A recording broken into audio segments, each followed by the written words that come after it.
You're listening to the Hamptons to Hollywood podcast. If you're just tuning in, welcome. And if you're a regular listener, thanks for coming back. Don't forget to rate, review, and subscribe on Apple Podcasts and wherever else you may be listening. I'm Kyle Langen, the founder of HamptonsToHollywood.com, and for the next month or so, we'll be embarking on a new series on the podcast, in addition to our usual conversations, with the Kyle Chronicles, the popular column I write on our lifestyle site that talks about relationships. It's been featured in digital publications across LA and has even had a spin-off in the LA Times. The Kyle Chronicles is a collection of thoughtful essays, musings, and articles that talk about my own journey in the relationship world after coming out. Romantic relationships, platonic, friendships, hookups, the whole enchilada. So if you haven't read any episodes yet on our site, now's your chance to listen. The Kyle Chronicles, Episode 7, Choices.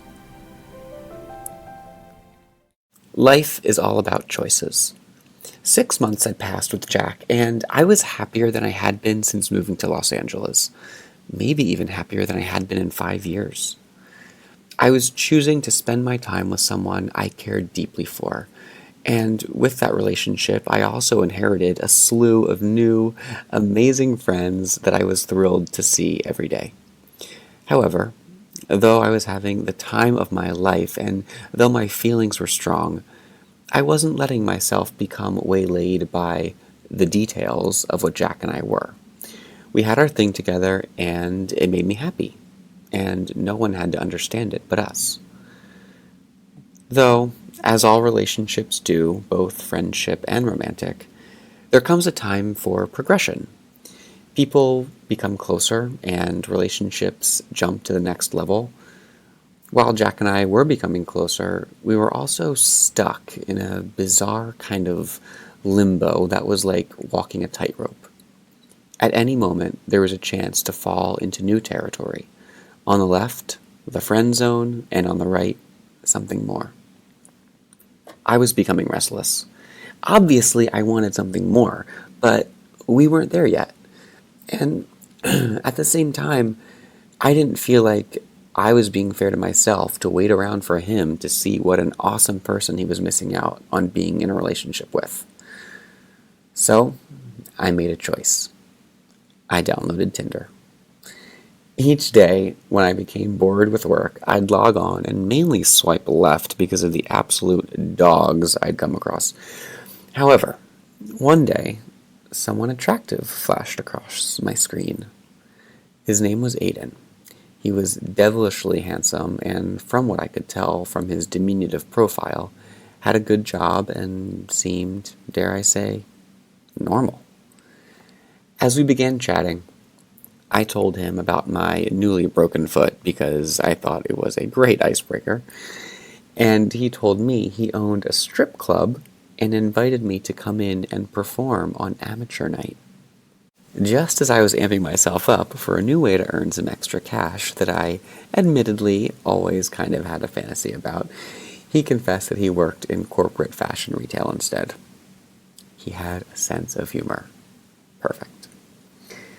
After exchanging numbers and a few more days of chatting, I made another choice: to meet him. He met me at the beach, and we had what constituted as the longest date in the history of time. We met at noon, and we stayed together until the next day, while behaving ourselves the entire time so no lines were crossed. We talked for hours about literally everything: friends, family, food, fitness, fun, relationships, you name it. We laughed all day long. It was special, too. Though I had just met him, I felt closer to him than I did to anyone in such a short period of time. I think because we didn't put up any walls. I was completely honest with him and confessed how much I hated playing dating games, to which he agreed, which relieved me even more. Although I hated to admit it, my Jack situation was getting pretty gamey, so to find someone who was willing to be as transparent as I was about my feelings was a breath of fresh air. I welcomed it with open arms. After Aiden left, yet another choice was made: to see each other again, which was an idea that I couldn't help but smile about. A few days later, after hanging out with Jack and him telling me some particularly unsettling news, I realized it. I was in love with someone I couldn't have. Though our time together was honest and mind blowingly fun and exciting, there was a downside in that my feelings kept getting hurt. What I wanted, I couldn't have, and there was no way to get it. And yet, rather than distance myself like any normal person would, I stayed and continued to spend time with him. I stayed because the connection between us was so visceral and undeniable. I couldn't be apart from him because it hurt too good. Whatever our relationship was, whatever unclassifiable form it existed in, there was something there. And we both knew it. We just didn't know how to define it. And what scared me even more was the thought that maybe we would never be able to. When Aiden texted me that evening, I made a choice to have dinner with him that week.